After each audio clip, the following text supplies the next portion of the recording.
"Alright, you ready?" And I was like, "I guess so." And he came in after 30 minutes, and now I guess it's time for me to be rolled in and get my titties chopped off. What's up, guys? It's Oakley, and today I decided to make a video for the first time in a long time. Hell, I can't even remember the last time I made a damn video. So anyways, I'm going to be talking about top surgery. So I am about a little over 6 months post-op, which is crazy. I don't believe it. I still feel like I'm fudging the numbers, but I'm pretty sure that I'm not. I got top surgery back in December of 2020. I got it on the 16th of December in upstate New York in Albany. So I decided to make a little video about my experience with top surgery, since everybody's different. You know, there are some overlining themes between everybody's pretty much. So I just wanted to share my own experience. I started my process by I started my process by making an appointment with a top surgeon. A top surgeon in New York City. I'm just going to say names because I don't really care. I made an appointment to see Dr. Fang in Mount Sinai, I think that's how you said it, in Manhattan. I was in college and I wanted to schedule this appointment for when I got home, so it was a few months away. I scheduled that appointment. I went to the appointment. Just to clarify, this was before COVID, so there was no restrictions, none of that. So I went there with my mom, filled out paperwork in the office. It was a pretty friendly environment, very big building, kind of easy to get lost in, because there's like a lot of different surgeries and surgeons in that building, whatever. The doctor was nice, looked at my chest, was like blah blah blah blah. They told me that my insurance covered it, so I believed them and went forward to schedule a date. My original date was sometime in June of 2020, and like I said, so this appointment in the city was in January. It was in January. Scheduled my top surgery procedure to happen a few months later in June. So they said that it was covered, so no problem should have arose. Anyways, got out of school, came home, was trying to get all my ducks in a row, probably 2 months ahead of time. My mom wasn't really helping me, nobody was really helping me, it was kind of just on me. It was very stressful, and it just kept getting more stressful because my insurance ended up telling me that they don't cover it, and that happened maybe a month before it actually happened, or a month before I was actually supposed to go in to get surgery. So as you can imagine, I was so depressed. I was very disheartened. It was really bad for me because basically up into a month before my surgery, I was then told that I was not going to be able to pay for the surgery because no one would pay for it, because my insurance was a little bitch.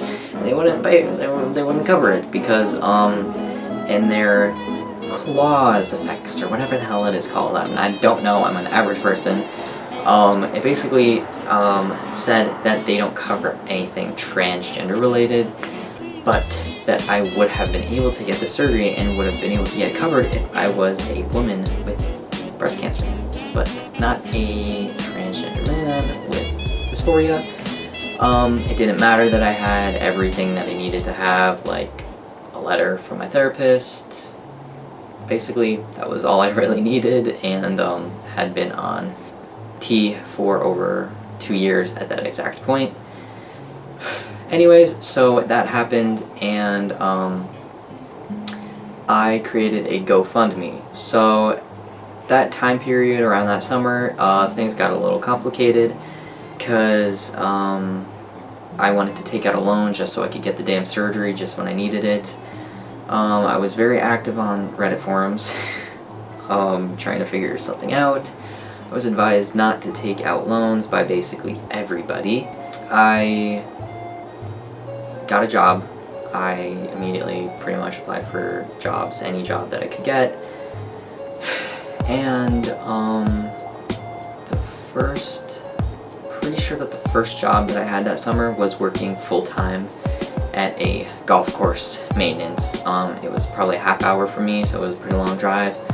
$14 an hour, which wasn't much, especially for everything I was putting into it. I was only able to keep that job for a month straight, just because it was totally not for me, very stressful, you know, all that.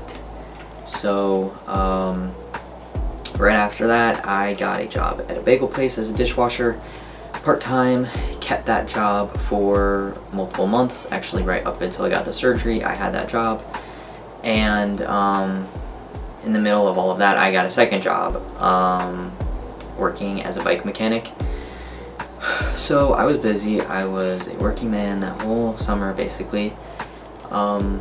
Actually, not even just the whole summer. I completely managed to skip over this, because all of this happened. I had to take a semester off of college, and I dropped out of the college that I was at, and started applying to other places for when I wanted to go back to school, which was after taking off a semester, because I needed to work and get the surgery, because that was the only way that I was going to keep living without killing myself, basically.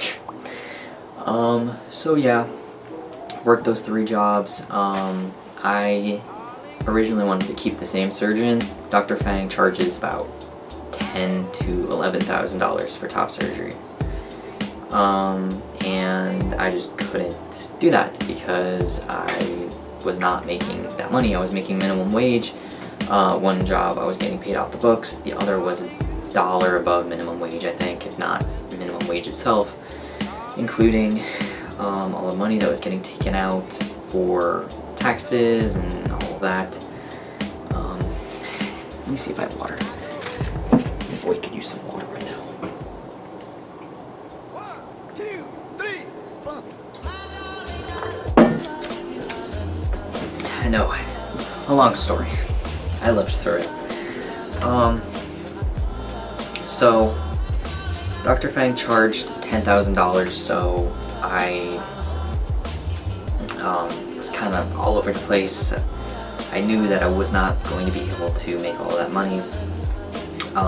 I did have a GoFundMe, and I think I raised, $1,500 to $2,000. Some random person donated $500 to me, like right at the end,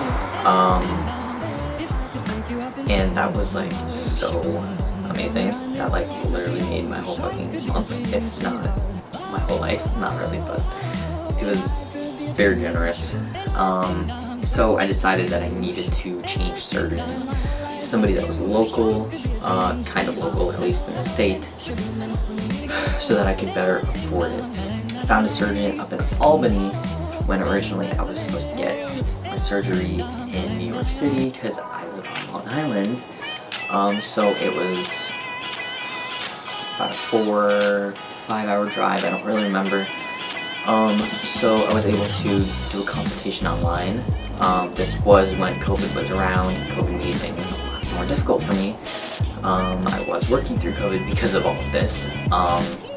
Yeah, so I busted my ass, pretty much working full-time, just part-time jobs, up until about November, like middle of November. That's when I put in my 2 weeks at my bike place, but my boss ended up being a douchebag and letting me go that same day, even though I was trying to be very nice. It was a pretty cool job though, but I kept my bagel job like up until the beginning of December, and with that I pretty much had all of the money that I needed in order to get top surgery. So no, I had already by that time scheduled my surgery with them, and they needed me to pay it I think 2 weeks before the surgery. So that was pretty good. I was able to make the deadline. Yeah, it was about 7,500, a little above that, to $8,000. That was just the surgery itself, including hospital fee, anesthetic, surgery fee, whatever else. Everything else obviously wasn't included in that. My mom helped me out a bit. We had to stay at an Airbnb. Yeah, so basically, moving forward from like the actual struggles of the surgery, let's get into the actual surgery, why don't we? So finally that week came, my girlfriend came with me and so did my mom. We drove all the way up to Albany, stayed at an Airbnb about 15 to 20 minutes away from the surgery place. The place we were actually staying at was haunted, which is a different story. So my insurance didn't cover it. I had to take off of school, which I definitely did not want to do because that kind of makes me ineligible for certain help for paying off school. So I'm supposed to be trying to work with the Excelsior to try to figure that out and tell them that I had surgery. I couldn't miss it because I literally would have killed myself from depression, anxiety, and dysphoria. It really just had to be done. So finally the day came for my surgery. That was pretty scary because of COVID. I had to go in by myself. Not fun. So I was there.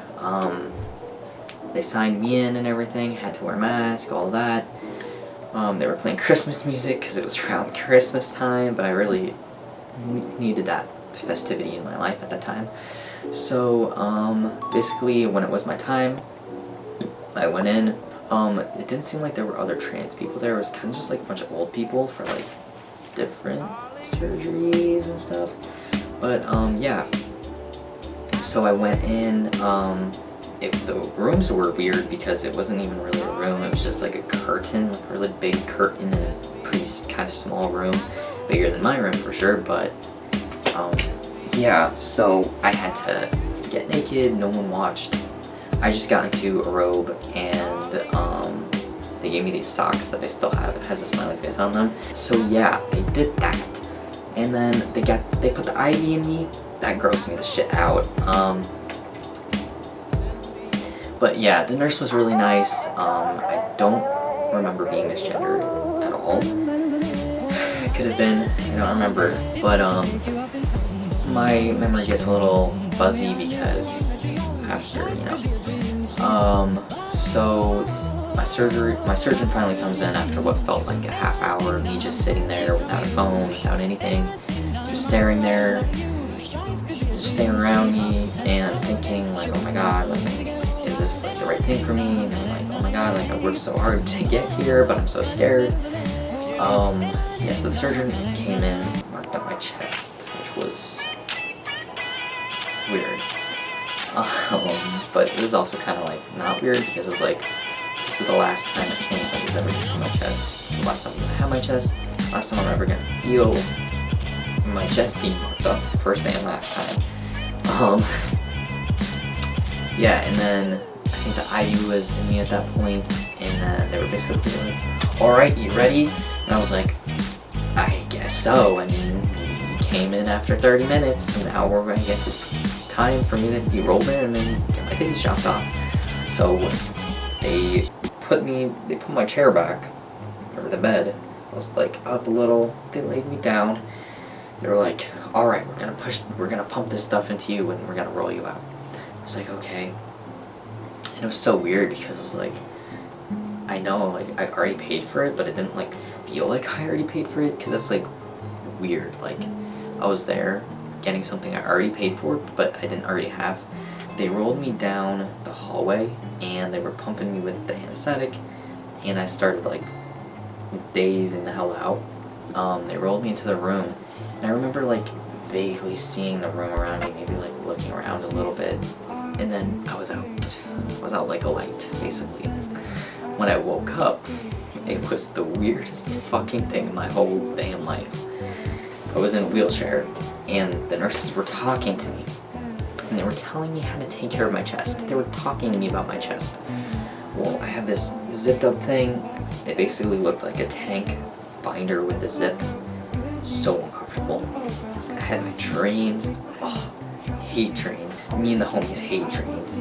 So I'm sitting there, and they're like, the nurse, she's like, all right, so you're gonna need help emptying this, blah, blah, blah, blah. Like, couldn't understand her. I was just waking up from like the deepest sleep of my entire life, and I was not in pain. I was confused as hell. Kind of felt like I died and then like woke back up, but like no pain, just like didn't know where the hell I was. Basically, just very weird. So I woke up and I'm like, yeah, okay. Didn't really understand anything that she said, but I tried my best to. Then they rolled me outside, and that's where my mom and my girlfriend were, and they took me out of a wheelchair, put me in the back of the car, and I remember just sitting there, just like looking out the window, and being like nothing because I wasn't in pain. I was just confused, and I was very dazed. I didn't really understand what happened or what was really going on. And then I got back. I wasn't in pain for the first day, but the uncomfortability was so bad that it basically was like I was in pain, even though I like wasn't in pain. It was just like I was slouched. I was like slouched like this, and I didn't know how bad it was because I was just slouched like that, and it was just ugh. I didn't want to sit up straight because I felt like my stitches were gonna pop open. It was really gross, and I'm pretty skeeved out pretty easily like that. So that was weird. Another thing that happened around that time, it pretty much stayed pretty consistent for that week. What actually happened the day right after I got my surgery was there was a huge snowstorm, and we basically got snowed in, but I was pretty lucky that like it happened the day after and not the day of my surgery, so it wasn't postponed or anything. So thankful for that. It's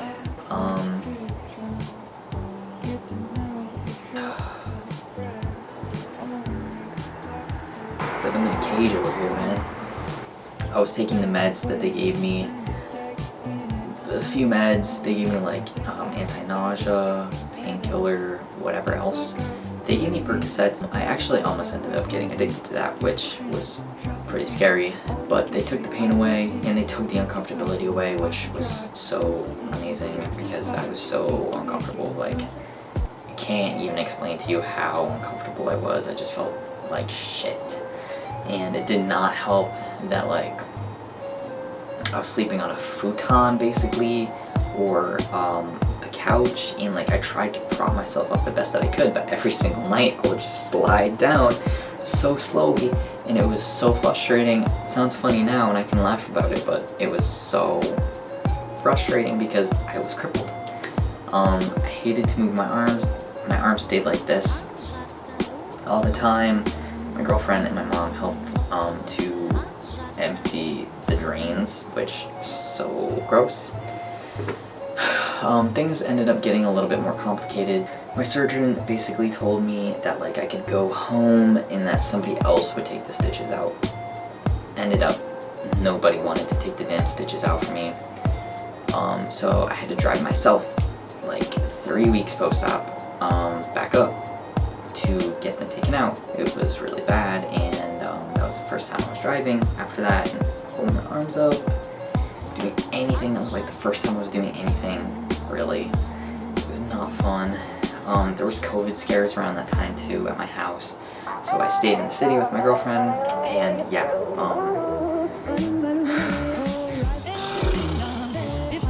it was so bad. Around that whole period, I was really uncomfortable, really depressed, and really, really frustrated because I'd go for a short walk and I'd get really tired. Couldn't sit up straight. Everybody would tell me to stand up straight, but I would just say that I can't. I was so uncomfortable. I remember when I did get my sutures taken out and I saw my chest for the first time, I didn't feel anything really, because it was pretty fresh, so I didn't feel any, like, I mean, emotionally is what I'm saying. Like, I was not super elated. I was just content. I was pretty much like, okay, like, kind of just pushing it aside because my chest was very fresh. And I knew that it didn't matter what my chest looked like at the moment, that only in a few months I would be able to see what my chest really would look like, healing and all that. So yeah, after that, I had to change the gauzes, I had to wear an ace bandage, which also added to the uncomfortability, but it had to be done. I wore it a little bit longer than my surgeon told me to, just because I like to listen to some strangers online sometimes. Hey, what's up? It's Oakley. I'm just editing this video, and while I was going through this, I just wanted to include something. So I was wearing the ace bandage, and I was wrapped up for a while, and I stayed like wrapped up a little bit longer than like I was told to. A little bit because of what some people were saying online, and I was scared of swelling, but also because at that time, I had been in the compression tank and then to the ace bandages, and it just felt comfortable to keep having some sort of compression going on my chest. Like, that was a really weird feeling. It's kind of hard to explain, but after surgery, when I would take the ace bandage off to change my gauzes and everything, I didn't like how it felt without compression, because I just didn't like how it just felt wrong. Not really for any reason, I would say. It was just, it felt kind of like there was pressure going back to that area when there wasn't compression on it, which sounds pretty weird, but that's what I was experiencing. And later down the line, when I did gradually move on from that, understanding what it feels like to actually have a flat chest was also pretty interesting, because obviously never had a flat chest before. So yeah, it was just a completely different sensation, and because I had been binding for years pretty much, and like always hunched over and everything. After my surgery, I could like actually sit upright and not feel bad about it. And with that just came learning how to like accept the fact that I don't have any protection on my chest. I don't have boobs to protect my chest, and I don't have a binder to protect my chest, which is mainly what I'm talking about, because binders are usually pretty thick, thick texture and elasticity and whatever. So yeah, it was very weird during that period. Pretty much the whole recovery was pretty weird up until like my 1.5 month to 2 month mark. That's when things started to get better and I started to get used to everything. Alright, peace out. And you know, it's just supposed to keep swelling down. I didn't swell, I didn't have any complications, which was amazing. The only complications that arose were financial complications and having to go back up to have the sutures taken back out. So after that, things progressively got better. I ended up being able to finally stop wearing gauzes over my nipples. It wasn't really a complication, but I had some sutures that were like sticking out over here just a little bit, and they're supposed to be dissolvable, so they weren't really supposed to be there, but they slowly came out on their own. And I actually remember I had one suture left on my nipple, and like I thought it was like a scab when like everything was healing and all that, and then like I looked at it closer and I was like, that's not a scab. That's not a scab. So what I had to do was get some nail clippers, actually, because I couldn't. Scissors are too big, so I took the corner of a nail clipper and like pulled it a little bit, snipped it, and pulled it out. It was pretty easy, actually. So yeah, it was just kind of scary and late, so I hope like it didn't like deform anything. It might have a little bit, I can't remember, I should probably look. But yeah, then after that, pretty much just putting creamer in it, massaging it just a little bit. Yeah, I've been doing that. My scars are still pretty visible. Yeah, I forgot to mention the name of this surgeon that I went to upstate. His name is Dr. Rockmore. It was pretty good. It was a good experience. I was really pleased and pretty pleased with the results. I actually think that my results are better than the results that I would have gotten with Dr. Fang. I'm happy with the results that I got. And I kind of just wanted to talk about sensation slowly coming back. My nipple sensation is slowly, very slowly, like a slug, slowly getting somewhat back.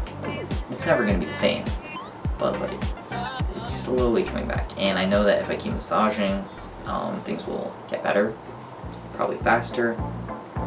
But overall, I think the thing that I'm most satisfied about has just been the feeling of normalcy that it's given me.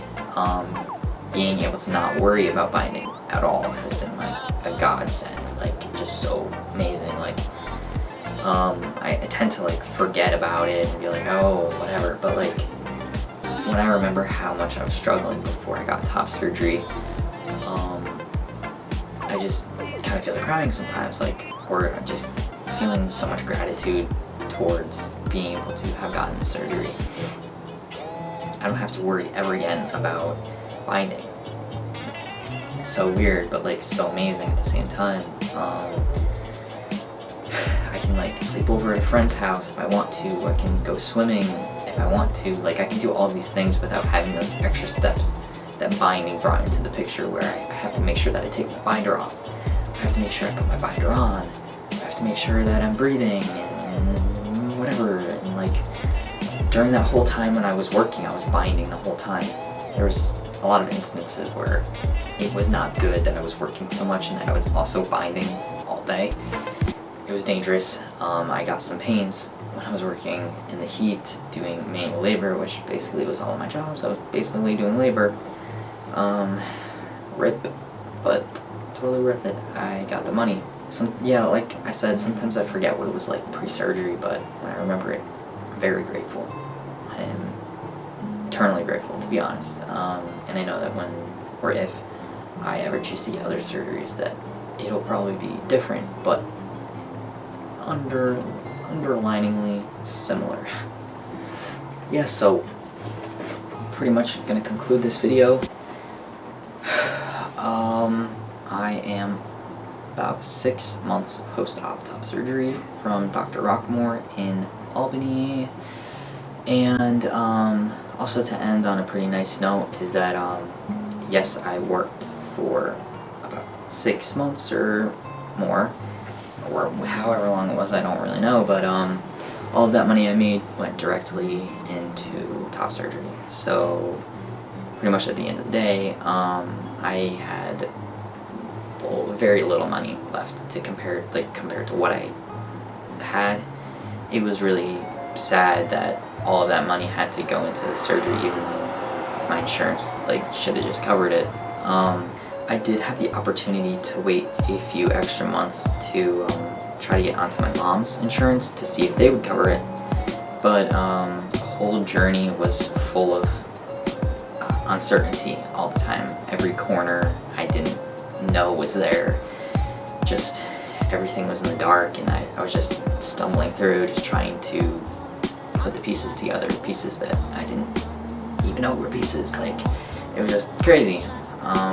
So I decided to work my ass off and pay pretty much every cent that I had into getting top surgery, instead of continuing in the darkness and the uncertainty and hoping that something would change.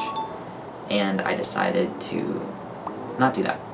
I decided to choose what was best for me, and that is top surgery. That was top surgery. something that I've wanted for years, probably since I was 14, and I'm 20 now, and I only got that 6 months ago, so kind of crazy. But yeah, that pretty much concludes my video. I hope maybe you learned something.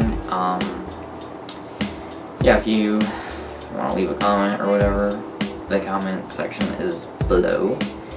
Yeah, that's pretty much it. I'm not gonna do a chest reveal. I might, if like this video gets any traction whatsoever and people like want to see my chest, then I'll do that and I'll talk more about it. So that's it, and I'm so tired of this light on my face. Alright, peace out, thanks for watching.